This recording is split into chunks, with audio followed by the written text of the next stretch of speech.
Hi friends, இன்றைக்கி நான் மீன் மார்க்கெட்டுக்கு மீன் வாங்குறதுக்கு போனேன். பார்த்தீங்கன்னாக்கா குட்டி குட்டி மீனாக தான் எனக்கு கிடச்சிது. பெரிய மீன் இன்றைக்கி கிடைக்கல.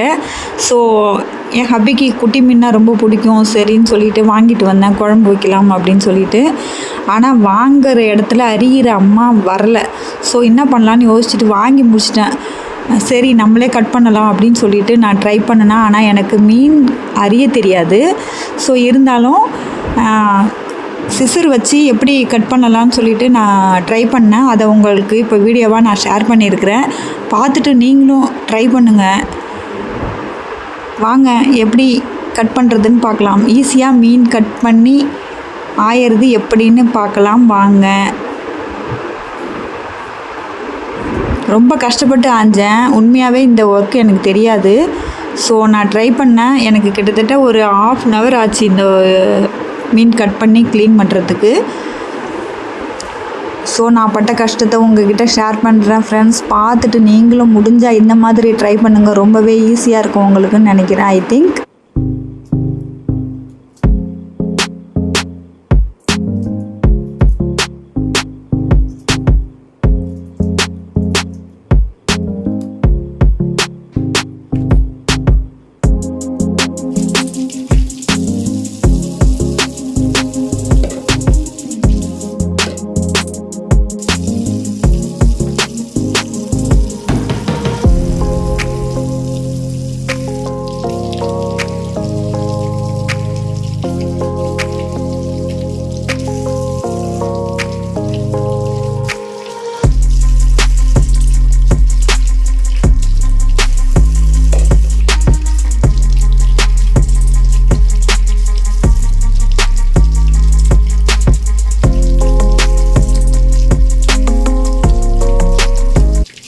வாங்கியாச்சு, என்ன பண்ணுறது, கழுவித்தானே ஆகணும்.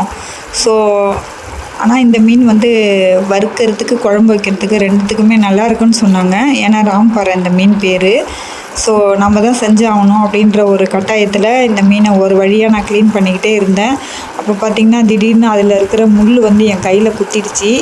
இவ்வளோ கேர்ஃபுல்லாக பண்ணியுமே முள் குத்தி ரத்தம் அப்படியே வந்துச்சு. ஸோ வேறு வழி இல்லை, எப்படியா இருந்தாலும் நம்ம தான் அந்த ஒர்க்கை பண்ணி ஆகணும் அப்படின்ற கட்டத்தில் நான் க்ளீன் பண்ணிகிட்ருந்தேன். பயங்கர எரிச்சல், கை தாங்கலை எனக்கு. அதுவும் அந்த மீனில் உள்ள அந்த விஷம் முள் இருக்குது பார்த்திங்களா, அது குத்துனாக்கா செம்ம பெயினாக இருக்கும். அந்த பெயின் தான் எனக்கு அப்போ இருந்துச்சு. அந்த பெயினோடையே நான் அதை க்ளீன் பண்ணி எடுத்து வைக்க வேண்டியதாக இருந்தது. ஏன்னா சுச்சுவேஷன் அப்படி. வாங்கியாச்சு, காசு போட்டு தூக்கி போடவும் முடியாது. கழுவாமல் எடுத்து ஃப்ரிட்ஜில் வச்சாலும் ஸ்மெல் வந்துடும். ஆள் இல்லை, என்ன பண்ணுறது. வாங்கின பிறகு தான் ஆள் இல்லைன்ற விஷயம் எனக்கு தெரிஞ்சுது. ஸோ வேறு வழி இல்லாமல் ஒரு வழியாக நான் க்ளீன் பண்ண ஆரம்பித்தேன்.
மஞ்சத்தூள், உப்பு எல்லாம் போட்டு ஒரு வழியாக ஃபிஷ் க்ளீன் பண்ணி முடித்தாச்சு. இப்போது நம்ம மசாலா, உப்பு எல்லாம் ஆட் பண்ணி அந்த ஃபிஷ்ஷை எடுத்து ஃப்ரிட்ஜில் வச்சிட்டோம்னா மறுநாள் யூஸ் பண்ணலாம் அப்படின்னு சொல்லிட்டு நான் எல்லாம் மசாலா எல்லாம் போட்டு நல்லா கிளறி விடக்குள்ளே கையில் பார்த்திங்கனாக்கா ஆல்ரெடி முள் குத்தி இருந்தது இல்லைங்களா, அதில் அப்படியே செம்ம எரிச்சல். அதோடு நான் என்ன பண்ணேன், அதை மசாலா போட்டு ஃபிஷ்ஷை எடுத்து வச்சுட்டு கையை கழுவிட்டு பார்க்குறேன், அப்படி வருது ப்ளட்டு. ஸோ ரொம்ப கஷ்டமாக இருந்துச்சு அன்றைக்கி. ஏன்டா இந்த ஃபிஷ்ஷை வாங்கினோன்னு சொல்லி இருந்தது. இருந்தாலும் வந்துட்டு லேடிஸ்க்கு எவ்வளோ கஷ்டம் பாருங்கள். இதெல்லாம் வந்து வீட்டில் உள்ள ஆண்களுக்கு தெரியாது. வேலைக்கு போகிற லேடிஸாக இருந்தாலும் சரி, வேலைக்கு போகாத லேடிஸாக இருந்தாலும் சரி, ஸோ இந்த மாதிரி கஷ்டங்கள்லாம் ஆண்களுக்கு புரியாது. நான் எதுக்காக இந்த வீடியோ போட்டிருக்கேன்னு இப்போ உங்களுக்கு புரியும்னு நினைக்கிறேன். ஸோ பார்த்துட்டு உங்களுடைய கமெண்ட்ஸை ஷேர் பண்ணுங்கள். ஒரு வழியாக மறுநாள் காலையில் அந்த ஃபிஷ்ஷை வறுத்து எடுத்து எல்லோரும் சாப்பிட்டோம். அப்போது அந்த ஹாப்பினஸ்க்கு முன்னாடி இந்த கஷ்டம் எனக்கு பெருசாகவே தெரியல. இது எத்தனை ஆண்களுக்கு தெரியும் அப்படின்னு தெரியல. வீட்டில் உள்ள எல்லா லேடிஸுமே இப்படி தான் கஷ்டப்படுறாங்க. ஆனால் எந்த ஆம்பளைங்களுக்குமே இது தெரியாது. ஸோ அதை வந்து புரிய வைக்கிற விதத்துக்கு தான் சொல்லிவிட்டு நான் இந்த வீடியோ போட்டிருக்கேன். என்னடா இது சும்மா இந்த மீன் அறியறத, மீன் கழுவுறது இதெல்லாம் கூடமா வீடியோ போடுவாங்கன்னு சொல்லி பார்த்துருப்பீங்க இவ்வளோ நேரம். ஸோ இப்போ நான் எதுக்காக இந்த வீடியோ போட்டிருக்கேன் அப்படின்றது உங்களுக்கே புரியும். லேடிஸோட கஷ்டத்தை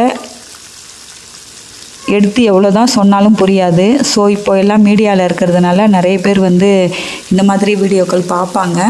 ஸோ அதன் மூலமாக அதை நான் உணர்த்துறதுக்காகவே இந்த வீடியோவை நான் போட்டிருக்கிறேன். பார்த்துட்டு உங்களுடைய கமெண்ட்ஸை ஷேர் பண்ணுங்கள் ஃப்ரெண்ட்ஸ். தேங்க்யூ.